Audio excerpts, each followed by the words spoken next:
Yang pertama adalah pemilihan kepala daerah serentak tahun 2020 diselenggarakan pada tanggal 23 September 2020 bertepatan dengan hari Rabu. Kemudian yang kedua, pemilihan kepala daerah serentak tahun 2020 ini diikuti oleh berapa daerah? Jawaban adalah 9 provinsi, 224 kabupaten dan 37 kota. Ketiga, dasar pelaksanaan pemilihan kepala daerah serentak adalah yang pertama Undang-Undang Nomor 1 Tahun 2015 sebagaimana telah diubah menjadi Undang-Undang Nomor 10 Tahun 2016. Kedua adalah Undang-Undang Nomor 7 Tahun 2017. Apa tagline ya pemilu kada 2020? Yaitu pemilih berdaulat, negara kuat. 5. Siapa pelaksana pemungutan suara? Jawabannya adalah KPPS. Yang keenam, pada pemilihan kepala daerah dan wakil kepala daerah, pemberian pilihan dilakukan dengan cara mencoblos surat suara. 7. Alat yang digunakan untuk pemberian pilihan adalah jaban, paku, dan bantalan atau alas coblos. 8. Apa saja yang tercantum dalam surat suara? Jawabannya adalah nomor urut, kemudian foto pasangan calon, dan nama pasangan calon. 9. Apa kepanjangan KPPS? KPPS adalah kelompok penyelenggara pemungutan suara. 10. Pembuatan TPS harus selesai paling lambat. Jawabannya adalah 1 hari sebelum hari pemungutan suara. 11. Jam berapa dilakukan pemungutan suara? Jawabannya adalah jam 7 sampai jam 13 waktu setempat. 12. Penghitungan suara dimulai pada pukul 13 waktu setempat. 13. Berapakah maksimal jumlah pemilih dalam satu TPS? Jawabannya adalah 800 orang. 14. Berapa ukuran minimal TPS? Jawabannya adalah 8 kali 10 meter. 15. Syarat pemilih adalah berusia 17 tahun atau sudah menikah atau pernah menikah. 16. Pemilih yang memenuhi syarat memilih tapi tidak terdaftar dalam DPT dimasukkan dalam form DPPP. 17. Pemilih yang pindah memilih karena sesuatu hal dicatat dalam formulir DPPH atau daftar pemilih pindahan.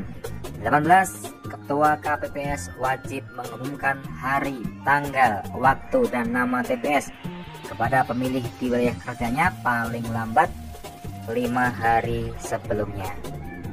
19. KPPS dibantu petugas pengamanan TPS sebanyak 2 orang. 20.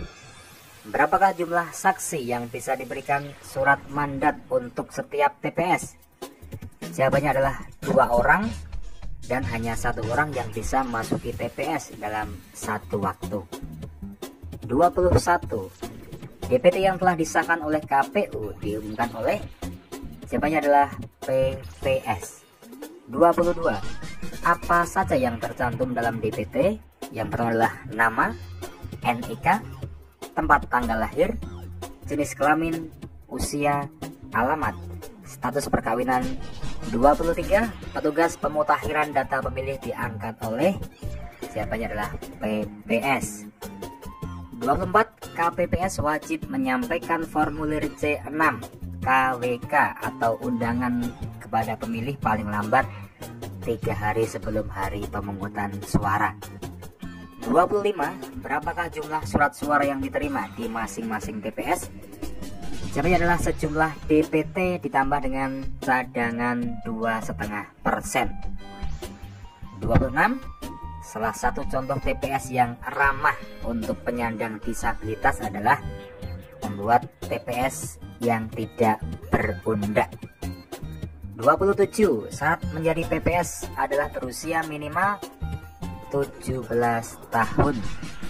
28. Anggota PPS bertanggung jawab kepada Ketua PPS. 29. Melakukan verifikasi ke lapangan terhadap dukungan calon perseorangan adalah merupakan tanggung jawab. Siapanya adalah tanggung jawab PPS. 30. Apabila setelah pukul 7 waktu setempat saksi, pengawas TPS, dan pemilih belum hadir, maka rapat pemungutan suara dapat ditunda sampai 30 menit jawabannya. 31. Formulir yang digunakan untuk mencatat penghitungan suara adalah formulir C1 plano. 32. Pengaman yang ada pada formulir dan sertifikat penghitungan suara adalah hologram. 33. Kapan PPS meneruskan kotak suara berisi hasil rekapitulasi penghitungan suara di TPS kepada PPK? Jawabannya adalah hari itu juga. 34. Pemilih yang sudah terdaftar dalam DPT tetapi ingin menggunakan hak pilihnya di tempat lain harus melapor kepada PPS setempat. 35. Rapat rekapitulasi penghitungan suara di kecamatan dihadiri oleh, jawabannya adalah saksi, panwascam, PPS, dan sekretariat. 36.